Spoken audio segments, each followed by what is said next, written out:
너희는 그리스도 예수 안에서 나의 동역자들인 리스가와 아굴라에게 문안하라.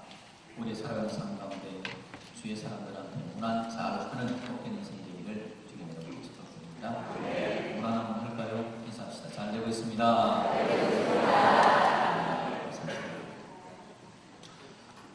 교회가 새롭게 수립 편성되어져서 교회 곳곳에서 새롭게 편성되는 분들을 만나서 인사하고 함께 모임을 가지고 또 가정에서도 모이고 이렇게 하셔서 너무 감사합니다. 우리 교인들끼리 지금 1월달 교회에서 서로 인사를 많이 하면서 이렇게 지내는 모습을 볼 때에 하나님을 참 기뻐하시겠다는 생각을 한번 가집니다. 또 우리 아까도 이야기했지만 설이죠. 그래서 설 인사도 한 번 더 해볼까요? 새해 복 많이 받으세요. 행사는 참 좋은 것 같습니다. 인사할 때 중요한 포인트가 뭡니까? 인사는 좀 묻는 맛을 해야 된다. 그래서 입꼬리를 안 올리시고 이렇게 올리시고 그렇게 인사를 해야 됩니다. 다시 한번 새해 복 많이 받으세요. 시작. 새해 복 많이 받으세요. 감사합니다. 제가 신학대학원 3학년 때입니다. 전도사 때였죠. 제가 사역하던 교회에 행사가 있었고 목사님이 오셨습니다. 우리 교단에 참 중요한 분이었는데 제가 존경하는 목사님이셨습니다. 인자하시기도 하고 인품도 있으시고 그런 목사님이신데 제가 그분이 우리 교회에 행사로 오셨기 때문에 제가 잘 못 살폈습니다. 목사님의 특별한 감명을 받아서 제가 안내도 하고 잘 돌봐드렸죠. 인사를 잘합니다. 제가. 그리고 나서 그분은 가셨습니다. 그리고 나서요. 그 다음에 이제 2월 되면 졸업식을 하잖아요. 신학대학원 졸업식을 하고 중요한 게 강도사 도시라는 게 있습니다. 이 전도사로서 이제 강도라는 말은 설교한다라는 건데 설교하는 자격이 주어지는 강도사 도시 시험을 쳐야 되는데 이게 중요한 게 이게 면접이라는 게 있습니다. 그래서 총회 신학위원회에서 오셔가지고는 목사님들이 자리를 잡고 있습니다. 그러면 방이 한 서너 개 되는데 목사님들이 쭉 앉아 계시면 네 파트로 나와서 이제 졸업생들이 들어가서 한 명씩 면접을 보는 거죠. 그러면요, 거기가 굉장히 목사님들이 까다롭게 면접을 봅니다. 그래가지고요, 하시는 말씀을 그래서 지금이라도 늦지 않았습니까? 목회를 그만둬도 됩니다. 그런 이야기를 하시고요. 분위기가 굉장히 두려운 마음이 들게 하는 그런 면접이었습니다. 그래서 제가 파트가 정해졌기 때문에 제가 정해진 곳에 이제 들어갔습니다. 면접하러. 딱 들어갔는데요. 그때 그 목사님이 계시는 겁니다. 제가 잘 인사해드렸던 그 목사님. 제가 그렇게 인사를 잘 해드렸는데 그 목사님들이 줄로 앉고 제가 가운데 탁 앉았는데 인사하고 딱 앉았는데 그 목사님이 먼저 환하게 웃으시면서 주전도사님 잘 계시죠? 신 목사님은 잘 계시나요? 이렇게 물어보더라고요. 신 목사님은 제가 그때 제가 사역하는 교회 담임 목사님이시거든요. 그렇게 그 인품 있고 어르신 거기서 최고 어르신인데 저한테 그렇게 인사를 딱 해주니까 다른 목사님들이 목회 그만둬도 됩니다. 그런 이야기 안 하시더라고요. 저한테 이제 그런 이야기가 성경에서 제일 중요한 성경 구절이 뭐죠? 그래서 제가 요한복음 3장 16절입니다. 그렇죠. 그걸 끝이었습니다. 제가 주일학교 아이들한테 물어보는 거 성경에서 제일 중요한 구절이 뭐죠? 그러면 아이들이 요한복음 3장 16절요. 그러면 그래 그렇지 라고 이야기하는 것처럼 그분들이 그렇게 이야기 몇 마디 하고 그냥 덕담 주고 목회 잘하라고 그렇게 위로해 주시고 끝났거든요. 물론 이게 뭐 김영남법에 걸리는지는 모르겠습니다. 제가 인사한 그분이 인사를 하셔가지고 그런데 그때는 그게 참 하나님 은혜를 막 두려운 마음으로 갔는데 목사님들이 위로를 받고 그렇게 인사를 받고 나온 그런 경험이 있죠. 여러분 인사 한번 제가 잘 드렸더니 힘이 되는 자리에서 그분이 저한테 인사를 해주셔서 제가 위로를 받은 그런 이야기였습니다. 히브리서 13장 2절 말씀을 보면요. 같이 한번 읽어보도록 하겠습니다. 시작. 손님 대접하기를 잊지 말라. 이로써 부지 중에 천사들을 대접하는 이들이 있습니다. 네. 손님 대접하기를 잊지 말라. 손님은 부지 중에 대접을 했는데 누구를 대접했다고요? 천사를 대접하는 거였다라고 얘기합니다. 오전에는 성경 구절을 많이 읽었는데 일부 예배 때는 이후 예배 때는 성경 구절을 안 읽으려고 합니다. 제가 이야기를 들려드리겠습니다. 손님 대접하기를 잊지 마라. 그러면 부지 중에 천사를 대접한 사람이 있었다. 이 사람 중에 한 사람이 누구냐니까 아브라함이었습니다. 창세기 18장에 보면요. 아브라함이 어느 날 만물의 상습이 나온 자리에서 쉬고 있었습니다. 그런데 저쪽에서 손님들이 오는 거죠. 아브라함이 달려갑니다. 그리고는 그분들을 모셔다가 자기 집안으로 드립니다. 그리고는 발을 씻기고 떡을 먹이고 대접을 잘 합니다. 그렇게 대접을 잘 한 사람이 바로 아브라함이었던 거죠. 근데 그 대접한 사람이 누구였다고요? 오늘 천사였다. 근데 천사만 아니고 나중에 보면 여호와 하나님도 거기에 등장하십니다.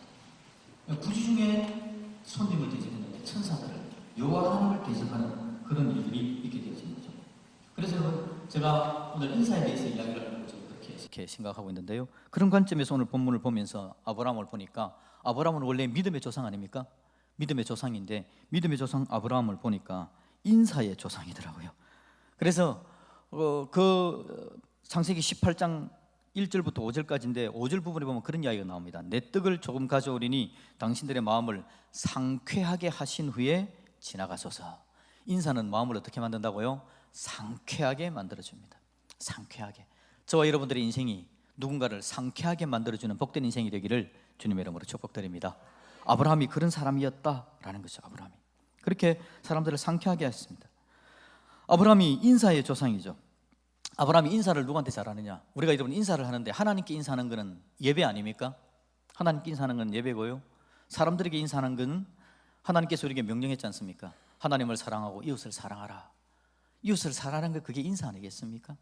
그래서 아브라함이 인사의 조상인데요.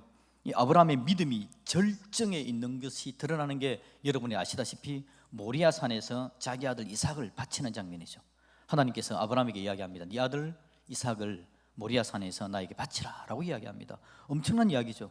자기 아들을 하나님께 죽여 제사로 올린다라는 의미니까 이건 하나님께서 원래 안 하던 일인데 왜 하지? 이해도 안 되고요. 도저히 이건 왜 해야 되는지는 모르는 그런 상황입니다. 또 그 밤에 여러분 아이를 낳았는데 자기 아들 이삭이 있는데 이삭은 자기 혼자 낳은 거 아니지 않습니까? 자기 아내하고 같이 낳은 건데 그래서 그 밤에 아브라함이 고민을 합니다. 하나님께 인사를 해야 될까? 마누라에게 인사를 해야 될까? 양쪽이 다 인사를 해야 되는 것은 틀림없는데 믿음의 조상으로 결정되어지는 그 순간에 아브라함은 하나님께 인사하기로 마음에 결심하죠. 그리고는 아내한테 이야기도 하지 않고 장작 짊어지고 아들 데리고 모리아 산으로 올라가는 아브라함의 모습을 보게 되어지는 겁니다. 아브라함은 하나님께 정확하게 인사를 하는 사람이었다라는 겁니다. 아브라함은 또한요 롯에게도 인사를 참 잘했습니다. 여러분 그 장면 아시죠? 아브라함과 롯이 함께 같이 사는 겁니다. 아브라함에게도 짐승이 많습니다. 롯에게도 짐승이 많습니다. 그래가지고 이 짐승을 치는 자기 집안의 일꾼들도 있는데 이 두 일꾼들이 부딪히는 거죠. 그래서 아브라함이 이거 안 되겠다 싶은 생각이 들어서 이제 나눠야 되겠다, 분가를 해야 되겠다라는 생각을 가집니다. 그리고는 자기 조카 롯에게 이야기합니다. 네가 좌하면 나는 우하고 네가 우하면 나는 좌하리라. 그렇게 이야기하는 거죠. 우선권을 자기 조카 롯에게 먼저 주는 겁니다. 롯에게 인사를 잘하는 거죠. 삼촌으로서 조카 롯에게 인사를 잘 했습니다. 여러분 인사를 받았으면 조카 롯이 들어보고는 아니죠 삼촌이 먼저 하셔야죠 라고 이야기를 해야 되는데 이놈이 예 그래요? 그러면 저는 물이 많고 좀 목축하기 좋은 저 소돔 땅으로 저는 갈랍니다 하고 떠나버립니다. 삼촌은 조카에게 인사를 했는데 조카는 삼촌에게 인사를 잘 못했죠.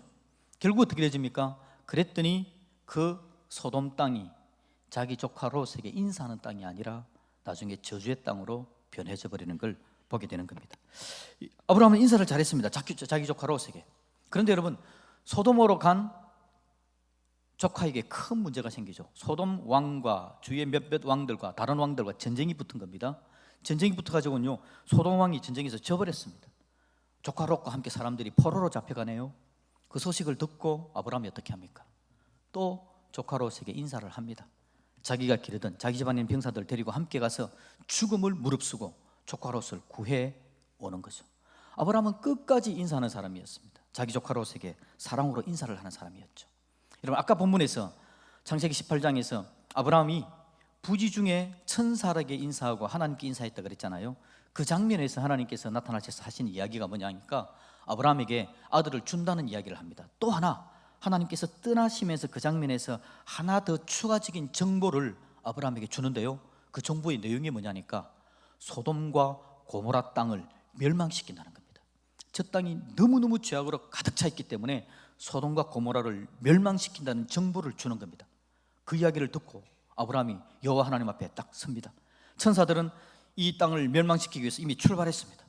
그리고 아브라함이 여호와 하나님 앞에 딱 서서 이렇게 말합니다. 하나님, 그 땅에 의인 50명이 있으면 그 땅을 멸망시키겠습니까? 라고 묻습니다. 그 이유는 뭐죠? 이 땅에 자기 조카가 있기 때문에. 마지막까지 아브라함은 자기를 배반하고 떠나버린 조카를 인사를 하는 겁니다. 계속해서. 그런데 가만히 생각해 보니까 50명이 안 될 것 같아. 5명을 낮춰가지고 하나님 45명이 있으면 그러면 그 땅을 멸망시키렵니까? 또 생각해보니까 아닌 것 같아. 하나님은 그래 그러면 되지라고 이야기하는데 또 낮춥니다. 하나님 40명은 어떻습니까? 30명은 어떻습니까? 20명은 어떻습니까? 10명은 어떻습니까? 까지 내려옵니다. 10명이 하나님 의인이면 그 땅을 멸망시키겠습니까? 라고 간절하게 그 땅이 멸망되지 않도록, 조카가 멸망되지 않도록 끝까지 인사하는 사람이 바로 아브라함이었죠. 그런데 여러분, 결론적으로 그 땅에 10명의 의인이 없었습니다. 그 땅은 멸망당할 수밖에 없는 상황이 된 거죠. 자기가 그토록 살려내기를 바라고 간절한 기도의 제목인 자기 조카 롯, 그를 살리기를 원하는데 지금 조카 롯이 소돔 고모라 땅 모든 사람들이 다 멸망당할 때 그도 함께 멸망당할 위기에 봉착하게 되어진 겁니다. 그런데 여러분, 엄청나게 재미있는 이야기가 발생을 합니다. 창세기 19장 이야기는 한번 읽어볼까요? 창세기 19장 1절과 2절 3절입니다. 같이 한번 읽어보겠습니다. 시작. 저녁 때에 그 두 천사가 소돔에 이르니 마침 롯이 소돔 성문에 앉아 있다가 그들을 보고 일어나 영접하고 땅에 엎드려 절하며 이르되 내 주여 돌이켜 종의 집으로 들어와 발을 씻고 주무시고 일찍이 일어나 갈 길을 가소서. 그들이 이르되 아니라 우리가 거리에서 밤을 새우리라. 롯이 간청하며 그제서야 돌이켜 그 집으로 들어오는지라. 롯이 그들을 위하여 식탁을 베풀고 무교병을 구우니 그들이 먹으니라. 아멘. 지금요, 조카 롯이 자기 집 앞에 있었습니다. 그런데 그 성문 안으로 천사들이 들어오는 걸 본 겁니다. 그런데 조카 롯이 천사인 줄도 몰랐습니다. 마침 롯이 소돔 성문에 앉아 있다가 손님들이 오니까 바깥에서 이 조카 롯이 이 손님들을 맞이하는 겁니다. 우리 집으로 들어오셔서 발도 씻고 좀 더 쉬고 주무시고 출발하세요. 이 천사들이 이야기하기를 아니야 우리는 그냥 길거리에서 잘래요 라고 이야기함에도 불구하고 끝까지 자기 집으로 초청해 들어갑니다. 여러분, 어떤 일이 발생했을까요? 그 천사들이 롯과 롯의 가족들을 데리고 소돔 땅을 떠나 나오는 거죠. 아브라함 생각에 자기가 기도해도 안 됐습니다. 하나님, 10명이 의인이면 어떻습니까? 10명의 의인이 그 안에 없었다라는 거죠. 그냥 멸망당해야 됩니다. 조카 롯도 죽어야 됩니다. 끝이 나야 되는 상황인데 이 조카 롯이 인사를 한 겁니다. 천사들한테. 여러분, 조카 롯이 인사를 잘하는 사람이었습니까? 아브라함한테도 인사 안 했잖아요. 네가 자하면 나는 우하고 예야 감사합니다 그냥 떠났던 사람이 롯이었는데 이 롯이 어디에서 인사를 배웠을까요? 롯이 삼촌하고 계속 같이 있었지 않습니까? 같이 있으면서 삼촌이 인사하는 것들을 그가 배웠겠죠. 보았겠죠. 이 절대절명의 순간에 삼촌에게 보았던 것, 배웠던 게 그의 삶에서 드러난 겁니다. 아브라함이 부지 중에 천사를 대접하고 인사하는 것처럼 그도 그냥 자기도 모르는 사이에 마침 성문에 앉아 있다가 그 앉아 있는 사람, 근데 들어오는 사람들은 천사다. 이 천사들은 소돔과 고모라를 멸망시키러 오신 분들, 이분들을 영접하고 인사함으로 말미암아 하나님께서 그들을 데리고 가족들이 탈출하게 만들어주는 장면. 물론 하나님의 선한 계획 속에 들어있어서 꼭 인사를 해서 그러냐라고 이야기할 수도 있겠지만 인사를 여러분 쉽게 생각하지 맙시다. 쉽게 생각하지 맙시다. 이 놀라운 인사를 통해서 아브라함이 그토록 기도했는데 조카 롯이 살아나기를 바랬는데 그럼에도 불구하고 10명이 안 돼서 멸망당해야 되는 순간인데 조카 롯이 삼촌에게 배운 그 인사를 통해서 그의 삶에 천사의 도움을 받는 일을 오늘 우리는 본다라는 겁니다. 여러분의 삶에 인사함으로 말미암아 하나님의 은혜가 넘쳐날 수 있기를 주님의 이름으로 축복드립니다. 우리가 여러분 처음 읽었던 오늘 우리의 본문이죠. 로마서 16장을 우리가 읽었는데요. 로마서는 여러분들이 잘 아시다시피 주제가 이신득의입니다. 좀 어려운 말이지만 발음하기가 좀 곤란한데 이신득의라는 말은 쓰이자, 믿을 신자, 얻을 득자, 의로울 의자입니다. 그래서 믿음으로서 의로움을 얻습니다. 믿음으로서 구원받습니다 라는 주제입니다. 로마서의 중요한 주제는 바로 그겁니다. 우리의 믿음을 위해서 이 땅에 오신 예수 그리스도의 십자가의 죽으심으로 말미암아 우리 죄의 모든 부분들을 해결했다라는 거 믿는 거죠. 그걸 믿음으로써 의롭게 되어집니다. 구원받습니다 라고 이야기하는 게 로마서 처음부터 끝까지의 강력한 주제입니다. 그런데요, 사도 바울이 이 강력한 주제에 대해서 이야기합니다. 그러면서 로마 사람들한테 이야기하기를 당신들이 이 은혜를 받은 사람입니다. 당신과 나와 당신이 예수 그리스도의 보혈의 은혜로 말미암아 이신 덕이 믿음으로써 구원받은 놀라운 복을 받은 사람들입니다 라고 선포해 주는 겁니다. 15장까지 강력하게 선포합니다. 그리고 나서 여러분 16장에 오늘 우리가 읽은 본문 16장 3절 말씀 다시 한번 읽어볼까요? 16장 3절 말씀입니다. 시작. 너희는 그리스도 예수 안에서 나의 동역자들인 브리스가와 아굴라에게 문안하라. 뭐 하라고요? 문안하라. 이 문안이라는 말이 16장에 22번이 등장합니다. 이 사람에게 문안하라, 저 사람에게 문안하라, 이렇게 하라 저렇게 하라, 문안하라라는 이야기가 계속해서 등장하고 있습니다. 문안하라는 말이 다른 말로 뭡니까? 인사하라라는 이야기죠. 인사하라라고 이야기를 들려주는 겁니다. 여러분, 사도 바울 마음에 지금 하나님의 놀라운 구원에 대해서 이야기를 들려주었습니다. 물론 로마 교회는 사도 바울이 전도하는 교회는 아니지만 하나님 은혜로 전도되어진 교회, 그리고 자기가 전도한 사람들, 사도 바울 마음에 강력한 마음은 뭐냐니까 그들이 보전되기를 원하는 마음. 이 이야기는 제가 여러분 몇 주 전부터 계속해서 하고 있습니다. 하나님의 강력한 소망, 우리에 대한 하나님의 강력한 소망 뭐라고요? 우리의 믿음이 보존되는 거, 잘 지켜지는 거, 유지되는 거, 하나님의 소망입니다. 우리 예수님께서 여러분 이야기하신 장면에서 우리가 잘 알 수 있는데 요한복음 17장 말씀을 읽어봅니다. 요한복음 17장 11절과 12절 말씀입니다. 요한복음 17장 11절 12절 시작. 나는 세상에 더 있지 아니하오나 그들은 세상에 있사옵고 나는 아버지께로 가옵나니 거룩하신 아버지여 내게 주신 아버지의 이름으로 그들을 보전하사 우리와 같이 그들도 하나가 되게 하옵소서. 내가 그들과 함께 있을 때에 내게 주신 아버지의 이름으로 그들을 보전하고 지켰나이다. 아멘. 요한복음 17장이 무슨 내용이라 그랬죠? 예수님께서 이제 사역을 마치시고 이제 십자가에 죽으셔야 됩니다. 십자가에 죽고 이 땅을 떠나야 되는 순간이 온 거죠. 그래서 예수님께서 이제 강력하게 하나님께 기도하는 장면입니다. 요한복음 17장 전체가. 그래서 대제사장적인 기도라고 이 본문을 그렇게 이야기해 주고 있습니다. 제가 여러분 어느 가정에서 추도 예배를 목사님 좀 드려주세요 라고 이야기하면 가서 이 가정에서 이 요한복음 17장을 가지고 이야기를 합니다. 요한복음 17장의 내용이 뭐라고요? 예수님께서 이 땅 떠나면서 남아있는 사람들에 대한 기도죠. 떠나는 사람들이, 남아있는 사람들에 대해서 가지는 마음, 천국 가는 우리 믿음의 조상들이 남아있는 가족들에 대해서 가지는 마음 뭘까요? 오늘 17장 11절을 보니까 이렇게 이야기합니다. 아버지여 내게 주신 아버지의 이름으로 그들을 보전하사 우리와 같이 그들도 하나가 되게 하옵소서. 예수님의 마음은 남겨둔 사람들의 믿음이 잘 보존되고 유지되고 하나님의 은혜 가운데 잘 지켜지기를 바라는 것, 이게 예수님의 마음입니다. 그래서 우리가 하나가 된 것처럼 여기서 우리는 성부, 성자, 성령 하나님, 삼위일체 하나님에 대해서 이야기합니다. 삼위일체 하나님이 하나인 것처럼 저들도 어떻게 하라고요? 하나가 되게 하옵소서. 이게 예수님의 간절한 기도입니다. 그래서 남아있는 자들이 하나가 되어져서 지금 우리를 이야기하면 교회가 하나가 되어져서 하나님 사랑 가운데 서 있음으로 말미암아 그들의 신앙이 보존되기를 바랍니다. 이게 예수님께서 원하신 강력한 주님의 마음이었다라는 거죠. 하나님의 마음, 주님의 마음, 저와 여러분들의 신앙이 보존되기를 원하는 겁니다. 여러분 잘 보존되시기를 주님의 이름으로 축복합니다.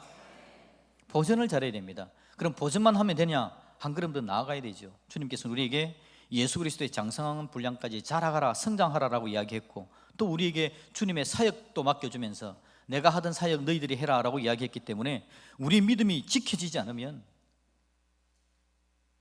뭘 하겠습니까? 아무것도 못 해내는 거죠.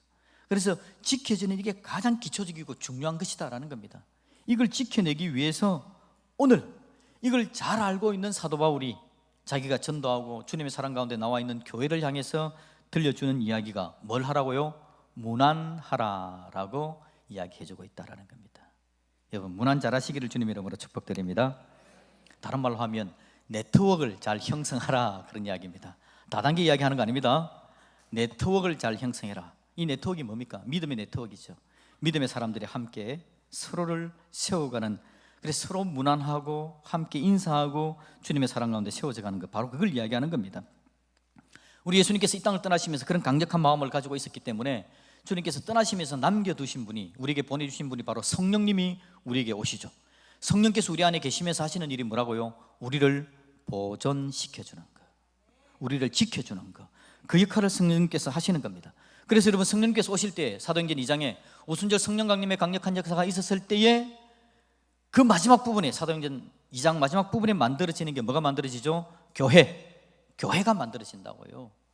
그러니까 보존하기 위해서 예수님께서 떠나시면서 성령님을 보내주시고 성령님께서 우리에게 오셨을 때에 만들어진 것, 교회가 만들어지는 거죠. 그래서 교회가 해야 될 일이 뭐라고요? 서로의 믿음을 잘 보존해 주는 역할을 해야 된다는 겁니다. 이게 교회입니다, 여러분. 교회는 믿음을 잘 보존해 줄 수 있도록 해야 된다. 그럼 다시 물어봅니다, 여러분. 교회는 건물입니까? 사람입니까? 교회는 사람이라고요. 교회는 사람이기 때문에 누가 그러면 우리의 믿음을 지켜준다는 이야기입니까? 내 곁에 있는 사람들입니다. 우리의 믿음을 유지하고 지켜주는 건 내 곁에 있는 사람들. 교회된 나의 역할이 뭡니까? 내가 해야 될 역할, 내가 교회되었기 때문에 교회된 나의 역할이 뭐라고요? 내 곁에 있는 사람들의 믿음을 유지하고 보존되게 만들어주는 역할, 이건 내가 해야 됩니다. 그러게 여러분, 우리가 교회에 와서 해야 되는 이 중요한 일을 서로 놓치면 안 되는 거죠. 믿음의 유지, 보존, 이걸 하나님 앞에서 우리가 감당을 해 나가야 된다는 겁니다. 그래서 여러분, 사도 바울이 이야기하는 겁니다. 무난하라라는 것은 인사하라라는 이야기고, 인사한다라는 건 잘 돌봐준다는 이야기죠. 인사의 의미는 우리가 지난번에 몇 주 전에도 살펴봤습니다. 히브리서 10장 24절 25절 같이 한번 읽어봅시다. 히브리서 10장 24절 25절 인사의 의미를 살펴봅니다. 시작. 서로 돌아보아 사랑과 선행을 격려하며 모이기를 피하는 어떤 사람들의 습관과 같이 하지 말고 오직 권하여 그 날이 가까움을 볼수록 더욱 그리하자. 아멘. 인사가 뭐 하는 거라고요? 서로 돌아보아 사랑과 선행을 격려하는 것, 그게 인사입니다. 사람들에 대한 인사, 서로 돌아보는 것, 사랑과 선행을 격려하는 것, 그게 인사입니다. 하나님에 대한 인사는 뭐라고요? 예배하는 것, 예배하는 것. 사람들에 대한 인사는 서로 돌아보는 것, 사랑과 선행을 격려하는 것, 그게 인사입니다. 여러분, 옆에 한번 안녕하세요 인사 한번 할까요? 안녕하세요. 이건 인사 아닙니다. 이건 인사 아닙니다. 그냥 이건 인사말입니다. 그냥 안녕하세요 인사말. 인사는 뭐라고요? 서로 돌아보아 사랑과 선행을 격려하는 것, 그게 인사입니다. 여러분, 옆에 있는 분들에게 인사 잘하시기를 주님의 이름으로 축복드립니다. 서로 돌아보아 사랑과 선행을 격려하라, 인사입니다. 그 인사를 통해서 우리가 보존되어져 가는 거죠. 무난하라, 무난해야 됩니다. 무난하라, 무난해야 유지되고 보존된다. 주님께서 그렇게 이야기하는 겁니다. 그래서 여러분, 주님이 만들어 놓으신 교회가 수천 년의 역사를 거쳐서 지금까지 와 있는 겁니다. 그런데 이 교회는 계속해서 개혁되어져야 되는 거죠. 개혁의 방향은 뭡니까? 개혁의 방향은 주님께서 명령한 걸 제대로 순종해내는 방향이 개혁의 방향입니다. 왜냐니까 사람들은 계속해서 그걸 잊어버리고 자꾸 떠나니까요. 교회가 방향을 자꾸 잘 못 잡으니까요. 교회 안에 있는 사람들끼리 서로 잘 인사하고 서로 돌아보고 사랑과 선행을 격려하는 거, 이거 정말 중요하고요. 그러면 교회 다니는 사람들이 교회 밖에 있는 사람들에게 인사해야 됩니까? 안 해야 됩니까? 인사해야 되죠. 어떻게 인사합니까? 그들에게는, 교회 밖에 있는 사람들에게는 안녕하세요, 그건 인사말이라 그랬습니다. 인사말만 하는 게 아니라 인사를 해야 되는 거죠. 그들에게 인사하는 건 뭡니까? 하나님의 사랑을 그들에게 전달하는 거죠. 날 통해서 예수님이 그들에게 전달되게 만들어주는 것, 날 통해서 그들도 하나님께 인사하는 사람이 되게 만들어주는 것, 그들도 하나님께 인사하고 하나님께 예배하는 사람이 되게 만들어주는 것, 그게 여러분 주위에 있는 사람들을, 하나님 모르는 사람들에게 가장 잘하는 인사 방법이다라는 거죠. 우리 주님은 인사하라라고 이야기합니다. 무난하라라고 이야기합니다. 아브라함도 인사의 조상입니다. 인사 잘한 사람입니다. 저와 여러분 살아가는 삶에 인사가 넘쳐날 수 있기를 주님의 이름으로 축복드립니다. 우리 하나님도 우리에게 인사하시죠. 어떻게 인사합니까? 하늘 보좌를 버리고 이 땅에 내려오시는 것, 우리에 대한 지극한 사랑의 인사입니다. 얼마나 강력한 인사인지 모릅니다. 인류 최고의 인사, 하나님이신 예수님께서 자기 몸을 죽이시고 이 땅에 내려오셔서 우리에 대한 자기의 사랑을 표현해 주신 것, 강력한 인사입니다. 이 예수님의 크고 높으시고 아름다우신 인사가 우리 삶에 차고 넘치기를 주님의 이름으로 축복합니다. 기도하는 가운데, 말씀 읽는 가운데, 예배드리는 가운데, 믿음의 교제를 나누는 가운데 예수님의 은혜가 계속해서 나에게 차고 넘쳐야 되는 거죠. 그러면 저와 여러분은 인사하는 사람이 될 수 있을 줄로 믿습니다. 사실 내 안에는 인사할 수 있는 에너지가 없지 않습니까? 사실 내 안에 서로 돌아보고 사랑과 선행을 격려할 에너지가 없잖아요. 우리는 그냥 경쟁하기 좋아하고, 내가 먼저 가지기 좋아하고, 서로 비교하기 좋아하고, 그래서 인사할 마음조차도 못 가집니다. 인사 말은 하지만 서로 돌아보아 사랑과 선행을 격려하는 일을 해낼 에너지가 우리 안에 없습니다. 그러기에 그걸 해내려면 주님의 인사를 받아야 됩니다. 우리 주님이 우리를 사랑하시는 그 사랑의 인사, 포근하게 감싸주시는 인사, 성령 하나님께서 오늘도 내 안에서 은혜와 사랑으로 나를 붙잡아 주시는 인사, 그 인사를 받아내야만 우리가 또 다른 사람에게 인사하는 믿음의 역사가 나타나게 될 줄로 믿습니다. 그래서 은혜 아니면 살아갈 수가 없습니다. 은혜 아니면 사역도 못합니다. 은혜 아니면 인사도 못합니다. 은혜 아니면 아무것도 못합니다. 그래서 우리는 은혜를 사모하는 사람들이 되어야 되고, 하나님 앞에 나와 주여 도우시옵소서, 주여 도우시옵소서. 주님의 도우심이 아니면 정말 아무것도 못합니다. 나를 사랑하시는 하나님께서 내 곁에서 지금도 나에게 인사하시고 나를 붙드시고 나에게 위로와 사랑으로 채워주기를 원하시는데, 내 마음은 활짝 열고 그 하나님의 은혜를 받아 누려서 내가 인사할 줄 아는 하나님의 사람으로 서게 하여 주옵소서. 그렇게 주님 앞에 설 수 있는 저와 여러분들이 되어지기를 주님의 이름으로 축복합니다. 여러분, 인사 한번 할까요? 잘 되고 있습니다. 잘 되시기를 주님의 이름으로 축복합니다.